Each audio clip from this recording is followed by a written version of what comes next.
Hello buddies! So ngayon, first year med student na ako ngayong pasukan. Ngayon, ipapakita ko sa inyo ang isa sa aking mga cabinet.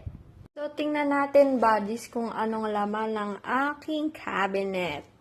So ito yung isa sa mga cabinet ko. Siyempre, maraming medyas.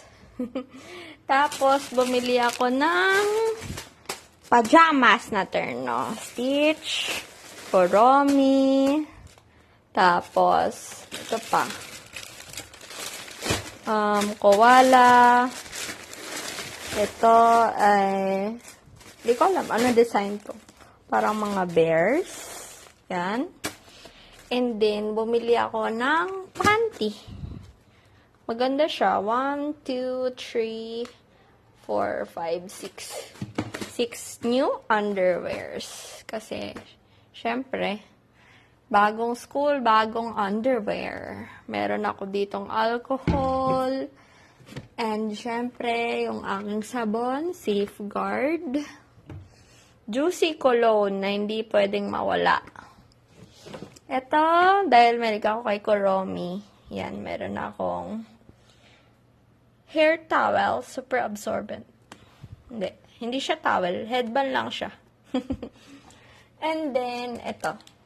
Bumili akong Sanrio. Para kung gusto kong mag-trintas, or ano, gusto kong mag-ponytail, ayan, gagamitin ko. Bumili rin ako ng new sharpener. Yan. And then, syempre, paborito kong Kuromi. Yan yung aking mga pens. Nakita nyo pa yung price. 130. Ayan. So, ano na siya? Actually, 12 pieces na siya. 0.5.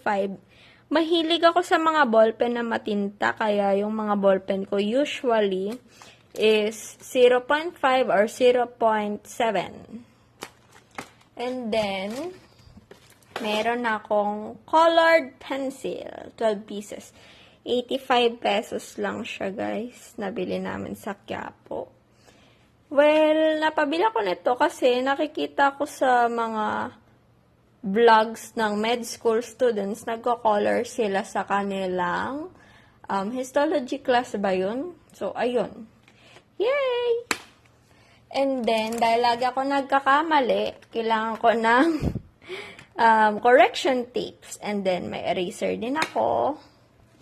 Tapos, bumili ako ng bagong pencil case. 45 pesos lang siya. Super mura. And then, syempre, may tissue. Meron akong mga hair ties. Ano pa? Masking tape. And then, dala-dala ko yung notebook galing Stada. Wala pa siyang sulat. So, hindi ko magagamit siya for notes. Binigay ito sa akin ng Stada Company. Doon ako nag-internship for regulatory pharmacy. And then, ito naman, correction tapes pa more. Tapos, meron din ako ditong mga face mask. Ito naman, mga ano na to, stethoscope, tapos meron akong pang BP. Hindi pa naman siya need, pero in case lang. Kasi galing yun sa mga nagamit ko na nung undergraduate. Tapos ito naman, sisters, ang aking menstrual pants. Sobrang sakto nga kasi first day ko ngayon. So,